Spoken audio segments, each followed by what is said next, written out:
oo aan waxba haysan waxay ahayd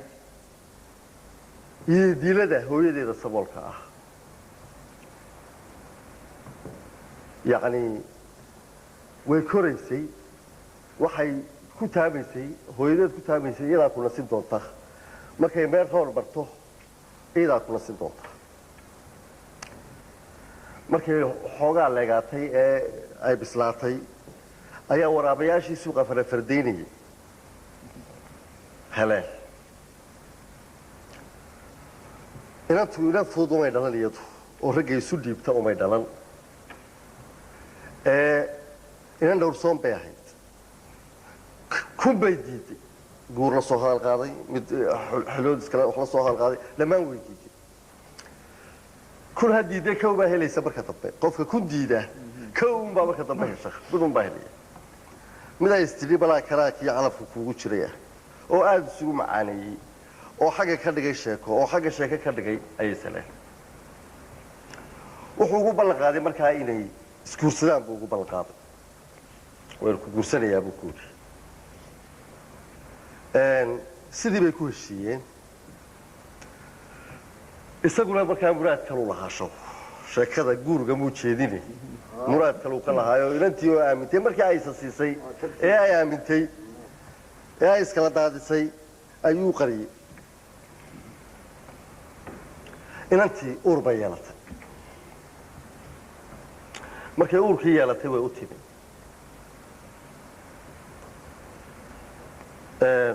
yaad sheegaysaa buudi kumaad sheegaysaa magacii buu ka bedeshay guurkii iyo ballanqaadkii iyo wixii ay isugu dhiibtay dhammaanteed ba uu ka dhaqaaqay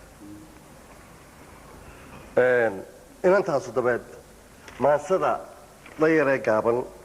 ee eed hooya laga galay la yidhaaho ayay ku tiraabaysaa ay ku calaacalaysaa waxay tidhi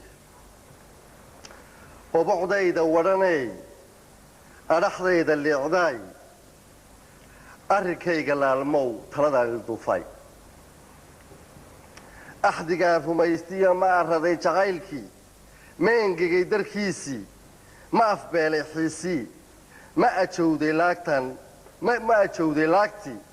ma abaaday geedkaan ubaxiisa guranla afarqaadkii socodkiiyo ma ersaday wareeggii orgigii la naaxshee adhiraacda dhaqataa ku asqaysay heestee naxariis ujeeddo leh aaminee rulmoodee ayaantii la gowracay is-ogaaday baan ahay umalyuuraan ahay cudurigu unkamay baa iniintiisii biqisho ayax beri ii soo maray eel uu ka tegay baa uurkayga jiifto arama ay hurudo anigoo arkaayaana xankayga daaqo macaan jeclayshi oonsuna loo ursiiyey malabkee ku idlaatay baan ahay intii dadkaan ahay cagku inaan rageedow waxa igan ka beermaa aarankiisa weeye ooryihiinni kicilaa ugubkaa ku dubateen urugadani haysiyo agoonkaa sidkii go'ay aanadiinna weeyaan abtirsiimadiisuna utungaaxsan weeye oo uurkaygu waa godob eed hooya laga galay bay tiri sheekadaasoo aan ugu talagalay inaan u jaxaaso hablaha soomaaliyeed ee soo koraya aan ugu talagalay si ay uga digtoonaadaan bahalaha hareertooda tuban ee isu macaanaynaya waraabayaasha si ay iskaga ilaaliyaan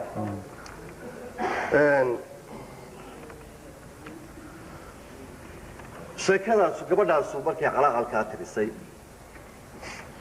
sheekadeedii way sii socotay ninkii diid oo ka dhaaray hooyadeed waatana waxay ku hadashay waxa yani yidiilo dhan oo burburtay bay noqotay yidiilo dhan oo burburtay oo yani qof bilaa damiirihi u burburay gabadha ayadii kamay quusan ninkii intii ay urka lahayd kolba waxay istidhaahaa bal intaan reer ku ogaan bal intaan reer baada ku yara noqo oo way taasoo ilaahay horta intaan afartaasoo kolba batagir bay la jirtay candhuuf wey ay la jirtay islaantiina islaanta hooyada wax ka eldheer waxbay ka qaranaysaa oo masiiba haysata